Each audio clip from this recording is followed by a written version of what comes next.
Good morning everyone! Dahil nag-crave na naman si tita na magluto daw ako ng malunggay ngayong tanghalian, kaya dali-dali naman akong pumunta ng palengke upang maghanap. At buti na lang may nag-iisang nagbebenta ng malunggay at ito na nga yung binili ko na.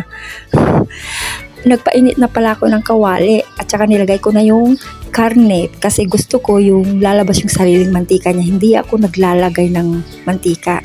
I slice some ginger, garlic, and onion. And then tomatoes, kaysa naman masira sa loob ng ref. Kaya kinuha ko na rin. Okay din naman, di ba? Ito nga pala guys yung nabili ko sa palengke. May halo ng kamote at saka yung mahabang sili. Ito nga, hinugasan ko ng maigi yan. Dahil nag-brownish na, nilagay ko na sabay-sabay yung luya, sibuyas, bawang, pati na rin yung kamatis, nilagay ko na rin. At inilagay ko na rin yung malunggay, yung kamote, at saka yung mahabang sili. At saka ko hinalo-halo. And then mamaya lalagyan ko ng yung alamang na ginisa ko noong nakaraang araw. Ay hindi pala, yung nakaraang linggo pa pala.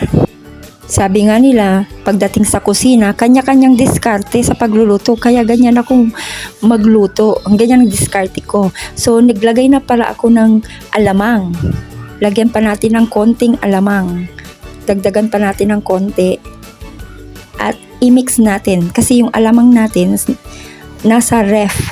So, dyan ko na papainitin. Siyempre, maiinitan din naman yan.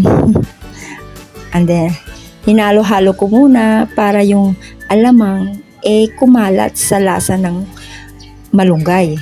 Ayun. At hindi lang malunggay, pati kumalat sa lahat ng nandyan, kung ano may nandyan. Charis! Lagyan na natin ng sabaw. At mamaya, tatakpan ko hanggang maluto. Takpan lang muna natin at maghintay tayo ng ilang minuto. Ayun!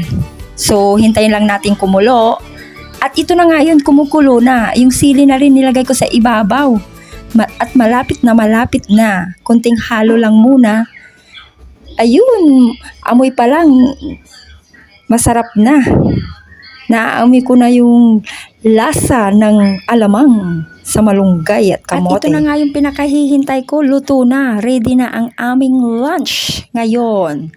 So, mapapakain ka nito pagka ito'y natikman mo. Kaya, ayan na! Happy tummy! Happy lunchtime! Sa ating lahat. At naglagay na ako ng kanin ko. Ako na mauuna kasi nagutom ako eh.